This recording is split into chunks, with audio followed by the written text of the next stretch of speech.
90 రోజుల కోర్సు పూర్తి చేస్తే చాలు 100% ప్లేస్మెంట్ సపోర్ట్ తో సాఫ్ట్వేర్ జాబ్ మీ సొంతం. వెంటనే కోడ్ జ్ఞాన్ డెస్టినేషన్ ని సంప్రదించండి. నమస్కారం అలగరి రవీంద్రనాథ్ గారు. నమస్తే అండి సిరి గారు. సో బేసిక్గా ప్రతి ఒక్కరు కూడా బంగారాన్ని తాకట్టు పెట్టుకోవడానికి ద బెస్ట్ ప్లేస్ సేఫ్టీగా ఫీల్ అయ్యేది బ్యాంకే. కానీ ఇప్పుడు ఆ బ్యాంకులు కూడా మోసం చేస్తున్నారు, గోల్డ్లో స్కామ్స్ అన్న వార్తలు మనం వింటూ ఉన్నాం. ఇలా చేసేటప్పుడు బంగారాన్ని ఎవరైనా కూడా తాకట్టు పెట్టుకునే విషయంలో ఎలాంటి జాగ్రత్తలు పడాలి సార్? అండ్ అలాగే దాంతోపాటు ఇలా చేసిన మోసాలు చేసిన వాళ్ళకి చట్ట ప్రకారంగా ఎలాంటి శిక్షలు పడే అవకాశం ఉందంటారు? దీని గురించి కంప్లీట్ డీటెయిల్స్ ఏంటి సార్? బంగారాన్ని కేవలం ఆభరణమే కాకుండా మనకి ఆపత్కాల సమయంలో ఏమైనా ఇబ్బందులు ఎదుర్కొంటే మనకి ఆదుకునేది మన బంగారంగా మనకు మొదటి నుంచి కూడా అలవాటు. అయితే ఈ బంగారాన్ని ఎక్కడ తాకట్టు పెట్టి మన రుణాన్ని తీసుకోవాలి? ఇక్కడ ప్రశ్న. ఇక్కడ చాలా మంది ఏమని భావిస్తారంటే బంగారాన్ని ఎన్బిఎఫ్సిలు అంటే నాన్ బ్యాంకింగ్ ఫైనాన్షియల్ సెగ్మెంట్స్ కన్నా బ్యాంకుల్లో తక్కువ వడ్డీ రేటుకు వస్తుంది, బ్యాంకుల్లో భద్రతలు ఎక్కువగా ఉంటాయి, సేఫ్టీ ఎక్కువ, మనం ఎప్పుడు కావాలంటే అప్పుడు బ్యాంకుల్లో తీసుకోవచ్చు అన్నటువంటి ఒక నమ్మకం ప్రజల్లో ఉంటుంది. ఇది నిజం కూడా. అయితే ఇటీవల జరిగిన ఒక సంఘటన తిరుపతి జిల్లాలో నాగులాపురం ఉన్నటువంటి ప్రాంతంలో జరిగిన యూనియన్ బ్యాంక్ ఆఫ్ ఇండియాలో జరిగిన సంఘటన కొంత విస్మయాన్ని గురిచేస్తుంది. ఏం జరిగింది ఆ విషయాల్ని నేను మీతో వివరించుకునే ప్రయత్నం చేస్తాను. అక్కడ నాగులాపురం యూనియన్ బ్యాంక్ ఆఫ్ ఇండియాలో కస్టోడియన్ ఆఫీసర్గా ఉన్నటువంటి సూర్యతేజ కొంతమంది వ్యక్తులు తమ బ్యాంకుకు వచ్చి అక్కడ కొంత మొత్తంలో తమ యొక్క బంగారాన్ని పెట్టుకొని రుణాన్ని తీసుకున్నటువంటి వ్యక్తుల యొక్క బంగారాన్ని తను బ్యాంకులో పెట్టుకుంటారు. యాక్చువల్గా బ్యాంకుల ప్రొసీజర్ తర్వాత నేను చెప్తాను ఎలా ఉంటుందని. సో రుణాన్ని తీసుకున్న తర్వాత ఇతను ఏం చేశాడంటే ఆ రుణాలు ఈఎంఐస్ పే చేస్తున్నారు వాళ్ళు ఎప్పటిలాగే. అయితే ఈయన ఏం చేశాడు, ఎక్కడైతే తన కస్టోడియన్ ఆఫీసర్గా ఉన్నటువంటి బ్యాంకులో ఉన్నటువంటి ఏవైతే బంగారం ఉందో ఈ బంగారాన్ని తన స్వంత అవసరాలకు నిమిత్తం అతనేం చేశాడంటే మరలా అదే గోల్డ్ని మరలా తీసుకొని తనకు పరిచయం ఉన్న వ్యక్తుల ద్వారా మరలా ఆ కొంత బంగారం సుమారుగా 67 అకౌంట్లో జరిగినట్టుగా ఇప్పుడు పోలీసులు తెలుపుతున్నారు. ఈ 67 అకౌంట్లో సుమారుగా 30 అకౌంట్లో ఉన్న వాళ్ళు ఏం చేశారంటే అదే సేమ్ బంగారాన్ని మరలా ఆ బంగారాన్ని మరలా తన తెలిసిన వ్యక్తులకి ఇచ్చి ఆ బంగారాన్ని వాళ్ళ ద్వారా మళ్ళీ తన బ్యాంకులోనే పెట్టి మళ్ళీ అదే సేమ్ రిపీటెడ్ లోన్ ఇవ్వడం జరిగింది. ఇట్లా ఒక 30 అకౌంట్లు ఇట్లా చేశారు. మరొక 37 అకౌంట్లని నేను చెప్పినట్టుగా NBFC accounts non banking finance సెగ్మెంట్లో ఉన్నటువంటి అక్కడ ఒక 37 అకౌంట్లు ఆపరేట్ చేశాడు. మొదట 30 అకౌంట్లు పెట్టి సుమారుగా 1,30,00,000 1,35,00,000 వరకు తీసుకున్నాడు. సెకండ్ అకౌంట్ నుంచి 1,10,00,000 1,15,00,000 తీసుకున్నాడు.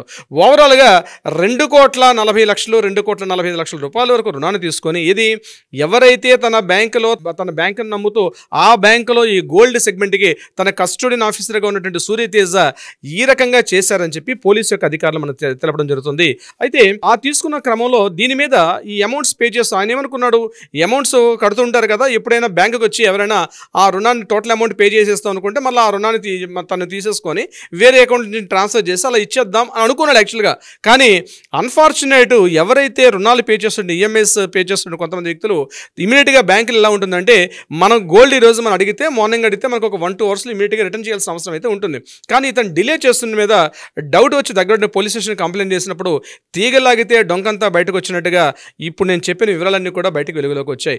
ఈ సంఘటన తిరుపతి జిల్లా నాగలాపురంలో జరిగినటువంటి యూనియన్ బ్యాంక్ ఆఫ్లో ఉన్నటువంటి సూర్యతేజ అన్న వ్యక్తి కస్టోడియన్ ఆఫీసర్గా ఉన్నటువంటి ఆ బ్యాంకులో జరిగిన సంఘటన. అయితే ఇక్కడ అసలు రుణాలు ఎలా ఉంటాయి బ్యాంకులో ఇచ్చేటప్పుడు అంటే ఆ గోల్డ్ ఆ వెయిట్ ఎంత ఉంటుంది, దానికి ఆ రోజులో బ్యాంకర్స్ నిర్ణయించిన రేట్ ఎంత తెలుసుకుంటారు. తెలుసుకున్నాక అప్రైజర్ వస్తాడు.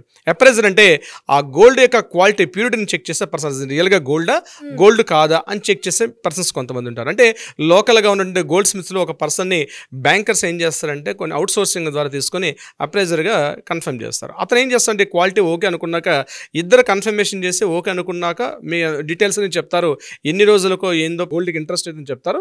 ఈ అమౌంట్ మొత్తం తీసుకెళ్ళి ఈ యొక్క గోల్డ్ మొత్తం కూడా కవర్లో పెట్టి ఆ కవర్ మీద ఇద్దరు కూడా సంతకాలు పెట్టి దీన్ని ఒక బాక్స్లో పెట్టేస్తారు. మరలా ఆయన దీని తగ్గట్టుగా ఏం చేస్తారు, ఆయన మంత్లీ ఎంతైతే అమౌంట్ ఇస్తున్నాడో దాని తగ్గట్టుగా అక్కడ అమౌంట్ జమ చేసుకుంటారు ఎవరి మంత్ కూడా. అయితే ఎప్పుడైనా గోల్డ్ మొత్తం తీసుకెళ్ళి మరలా మన అమౌంట్ మనకి ఇచ్చేయాల్సిన సందర్భం వచ్చినప్పుడు మరలా సేమ్ అమౌంట్ టోటల్గా అమౌంట్ పే చేసిన తర్వాత ఆ ఇద్దరు సంతకాలతోటి అప్రైజర్ సంతకం, అదేవిధంగా బ్యాంక్ మేనేజర్, కస్టోడియన్ ఆఫీసర్ ముగ్గురు సంతకాలు పెడతారు. ఒక సందర్భంలో బియ్యం లేకపోతే కస్టోడియన్ ఆఫీసర్ సైన్ చేసి వాళ్ళ కవర్ మళ్ళీ యాస్టీస్గా స్టిక్కర్ స్ట్రక్చర్ ఎలా ఉంటుందో యాస్టిస్గా వాళ్ళ ముందే దాన్ని ఓపెన్ చేసి ఇవ్వాల్సిన సందర్భం అయితే ఉంటుంది. ఇది ఎన్బిఎఫ్సి బ్యాంకుల్లోనైనా లేక అంటే నాన్ బ్యాంకింగ్లోనైనా బ్యాంకింగ్ సెగ్మెంట్లో జరిగే పద్ధతి ఎలాగే ఉంటుంది. అక్కడ ఇచ్చేటప్పుడు కూడా మొత్తం వెయిట్ ఎంత ఉంది, టోటల్ ఎంత అమౌంట్ తీసుకున్నారు, ఎన్ని గంటలు తీసుకున్నారు, అమౌంట్ ఎంత, గోల్డ్ క్వాలిటీ, ఇవన్నీ కూడా ఆ డీటెయిల్స్ అన్ని కవర్ మీదే ఈ మన హైలైటర్ తోటి కానీ దీంతో మార్కర్ పెన్ తో రాసి పెడతారు. ఇది యాక్చువల్ సిస్టమ్. అయితే ఇక్కడ జరిగింది ఏంటంటే ఎవరైతే ఒక పర్సన్ ఇక్కడ అకౌంట్ హోల్డర్ అంటే గోల్డ్ తీసుకున్న పర్సన్ నేను బ్యాంక్ వచ్చి సార్ నేను అమౌంట్ ఇచ్చేస్తాను నా కవర్ నాకు ఇమ్మన్నప్పుడు అక్కడ ఆ కవర్ విషయంలో కొంత సందిగ్ధ అంటే కొంత డౌట్స్ రేజ్ చేయడం జరిగింది. అంటే ఆ కవర్ ఓపెన్ చేసినట్టు కూడా అతను గమనించాడు, ఇమీడియట్గా దగ్గర ఉండి బియ్యం కన్ఫర్మ్ చేయడం, మొత్తం తీగలైతే డొంకంతా కదినట్టుగా బయటకు వచ్చింది. ఇక్కడ ఇది ఒక సిస్టమ్, ఇది క్లయింటల్ వెర్షన్. ఇంకోటి ఏమవుతుంది, పర్ డే ఎన్ని కవర్స్ వస్తున్నాయి, ఈ ఎన్ని కవర్స్ ఎక్కడ ఉన్నాయని చెప్పి ఎవ్రీ వీక్లీ 10 days ఒకసారి కూడా బ్యాంకర్లో కూడా ఆడిటింగ్ అవుతుంటుంది. ఎన్ని కవర్స్ ఉన్నాయి, అన్ని కవర్స్ యాస్టిస్గా ఉన్నాయా లేదని చెప్పి ఒక ఆడిటర్ ఆఫీసర్ వస్తారు, దానిపైన మరొక ఆడిటర్స్ ఉంటారు.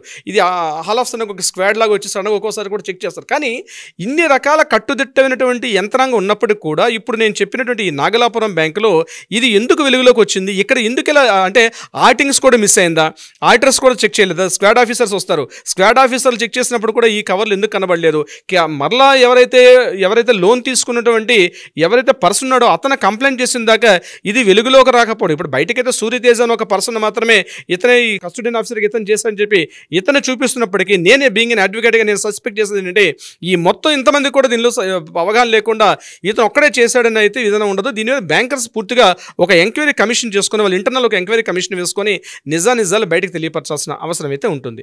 ఇది యాక్చువల్గా బ్యాంకింగ్. ఎన్బిఎఫ్సిలో కూడా ఇదే సిస్టమ్ ఉంటుంది. అక్కడ కూడా ఎవ్రీ వీక్లీ 10 daysకి కూడా ఆడిటింగ్ అవుతుంటుంది. కవర్స్ చెక్ చేస్తారు, ఆ అమౌంట్ చెక్ చేస్తారు, వెయిటేజ్ మళ్ళీ చెక్ చేస్తారు.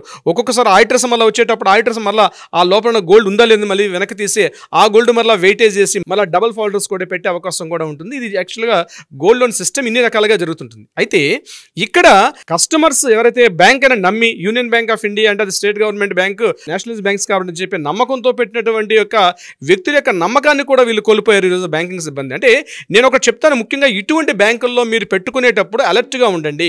మీరు ప్రతిదీ మీ మొబైల్లో ఫోటో తీసుకోండి, that is number 1 point. Number 2, మీరు డీటెయిల్స్ అన్ని వేరే చోట రాసుకోండి. వాళ్ళు ఇచ్చిన ఈచ్ అండ్ ఎవ్రీ స్లిప్ కూడా మీరు దగ్గర పెట్టుకోండి. ఆ కవర్ చేసేటప్పుడు కూడా మీ ఇన్ ఫ్రంట్ ఆఫ్ ఆ యొక్క గోల్డ్ కవర్స్ మీరు తాకట్టు పెట్టే బంగారం, ఎందుకంటే సెంటిమెంట్స్ ఉంటాయండి.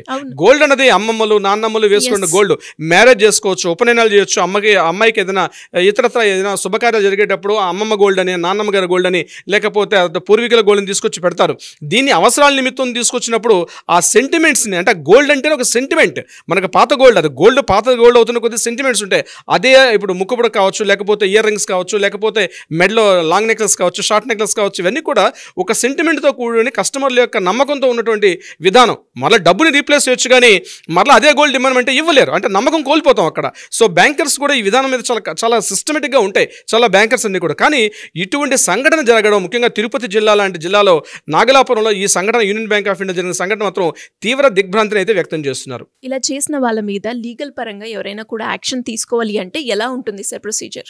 యాక్చువల్గా లీగల్ చెప్పాలంటే ఐపీసీ సెక్షన్స్ 409 వస్తుంది. అంటే బ్రీచ్ ఆఫ్ ట్రస్ట్, నమ్మకాన్ని కోల్పోయాడు ఆ కస్టోడియన్ ఆఫీసర్. సో దానికి సంబంధించి అతని మీద ఆ సెక్షన్ కూడా నమోదు చేసే అవకాశం ఉంటుంది. ఇంకొకటి 420 చీటింగ్ చేశాడు కాబట్టి అది కూడా ఉంటుంది. ఇది కాకుండా ఐటీ యాక్ట్ అంటే డిజిటల్ సిస్టమ్స్లో ఆయన కూడా మిస్లీడ్ చేశారు కాబట్టి ఐటీ సెక్షన్ 2000 కూడా ఆయన మీద ఇంప్లిమెంట్ అవకాశం ఉంటుంది. ఇది యాక్చువల్గా ఆయనకి సుమారుగా 7 సంవత్సరాల నుంచి 12 సంవత్సరాల వరకు తీవ్రమైనటువంటి ఇది నేరారోపణ రుజువైతే మాత్రం ఎన్ని రకాలుగా ఉంటుంది అంటే బ్యాంకింగ్ సెగ్మెంట్ లో ప్రజల నమ్మకాన్ని ఉన్నటువంటి డిగ్నిఫైడ్ పోస్టులు ఉన్నటువంటి ఆ పర్సన్స్ ఇట్లా చేయడం అన్నది ఖచ్చితంగా చాలా తప్పిది. ఇట్లాంటివి ఎక్కడ కూడా జరగకుండా ఉండాలని కోరుకుందాం సిరి గారు. డెఫినెట్ గా సార్. అండ్ అలాగే మీరు చెప్పినట్టుగానే ఎవరైతే బంగారాన్ని తాకట్టు పెడుతున్నారో, ముఖ్యంగా మీరు చెప్పిన ఏవైతే 4-5 పాయింట్లు ఉన్నాయో వాటిని దృష్టిలో పెట్టుకొని అలర్ట్ అవ్వాల్సిన సిచ్యువేషన్ కనిపిస్తూ ఉంది. ఇప్పుడు బ్యాంకునే ఒక సేఫ్టీగా భావించి తాకట్టు పెట్టుకునే సిచ్యువేషన్ లో బ్యాంకులే రివర్స్ గా మనల్ని మోసం చేస్తున్నాం అంటే మనం ఎంత అలర్ట్ గా ఉండాలో అనేది మనకి బాగా అర్థమవుతుంది. Anyways great knowledge sir. Thank you so much. Thank you so much అండి సిరి గారు. సుమన్ టీవీలో మీ పర్సనల్ అండ్ బిజినెస్ ప్రమోషన్స్ కోసం కింది నెంబర్కి కాంటాక్ట్ చేయండి.